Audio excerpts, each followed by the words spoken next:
दोस्तों आज का मेरा ये वीडियो यदि आप टैक्स प्रोफेशनल या अकाउंटेंट हो तो काम का है ही, लेकिन साथ साथ में इवन आप कॉमन मैन हो तो भी आज का मेरा वीडियो आपके लिए उस एंगल से यूजफुल रहेगा कि आपको एक समझ मिलेगी कि अब मुझे रिटर्न के लिए क्या एडिशनल रिपोर्टिंग करना रहेगा, यानी रिटर्न के लिए अब और क्या एडिशनल डिटेल देनी है, या फिर कहाँ पे रिपोर्टिंग रिक्वायरमेंट कम हो चुकी है, अब मुझे उतना ज्यादा डिटेल देने की जरूरत नहीं। नमस्कार दोस्तों, जय हिंद। उम्मीद करता हूँ साथियों एकदम बढ़िया होंगे, कुशल मंगल होंगे।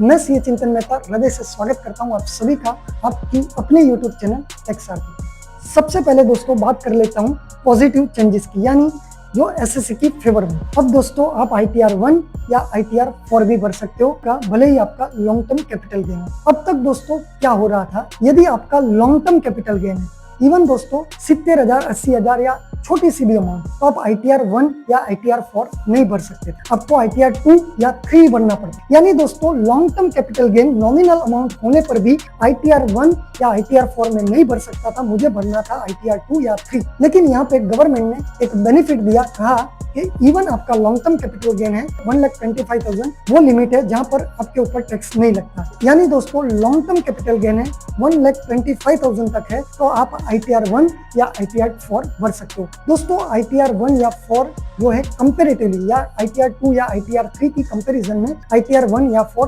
कंपेरेटिवली थोड़े इजी है और थोड़े छोटे भी है। और उसकी कंपैरिजन में, यानी दोस्तों ITR 1 या ITR 4 की कंपैरिजन में ITR 2 और ITR 3 जो है वो दोस्तों थोड़े कॉम्प्लेक्स भी है और थोड़े बड़े भी। अब दोस्तों बात कर रहा हूँ दूसरे महत्वपूर्ण चेंजेस के ऊपर, जहाँ पे गवर्नमेंट ने 50 लाख की लिमिट को 1 CR कर दिया, यानी 1 करोड़। अब तक क्या होता था सर, यदि आपकी 50 लाख से ऊपर की इनकम है तो आपको, यानी 50 लाख से ऊपर की इनकम जाते ही आपको एसेट लायबिलिटी शेड्यूल देना पड़ता था, यानी वन टाइप ऑफ नेटवर्क, जहाँ पे आपको एसेट और लायबिलिटी की डिटेल देनी पड़ती थी। अब वही लिमिट को गवर्नमेंट ने कर दिया 1 CR, यानी 1 करोड़।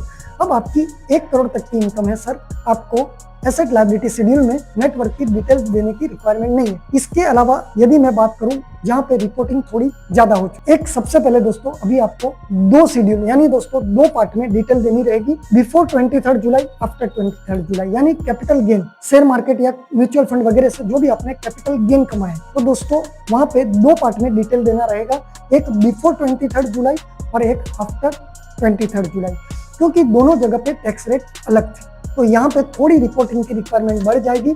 इसके अलावा दोस्तों बात करूं शेयर्स बायबैक, 1 अक्टूबर 2024 से शेयर्स बायबैक में थोड़ी चीजें बदली है, जहां पे दोस्तों यदि आप बायबैक कर रहे हो तो वहां पे उसको अदर इनकम में एज ए डिविडेंड माना जाएगा। आपका TDS भी कट सकता है, यदि आप रेसिडेंट हो तो 10%, नॉन रेसिडेंट हो तो 20%, यानी दोस्तों डिविडेंड इनकम मानते हुए TDS भी काटा जा सकता है। लेकिन शेयर्स बायबैक का जो भी कॉस्ट है वो आप कैपिटल लॉस में क्लेम कर सकते हो, यानी कैपिटल गेन चैप्टर के अंदर कैपिटल लॉस के तौर पर क्लेम कर सकते हो। फिर दोस्तों आप सेट ऑफ और कैरी फॉरवर्ड के रूल्स के हिसाब से उसको सेट ऑफ या कैरी फॉरवर्ड कर सकते हो। यानी शेयर्स बायबैक को अल्टीमेटली आपको अदर सोर्सेस में इनकम के तौर पर, डिविडेंड इनकम के तौर पर अब दिखाना है। इसके अलावा दोस्तों एक महत्वपूर्ण चेंजेस, अब तक क्या हो रहा था, आप आधार आइडेंटिफिकेशन नंबर देके भी काम कर सकते थे, यानी रिटर्न भर सकते थे। अब कंपलसरी आधार देना पड़ेगा IT रिटर्न फाइल करने के लिए। तो दोस्तों ये कुछ महत्वपूर्ण चेंजेस है जो मैंने ट्राई की आज के वीडियो में आपके साथ शेयर करने का। यदि आपको लगे कि आज का वीडियो आपके लिए यूजफुल है तो वीडियो को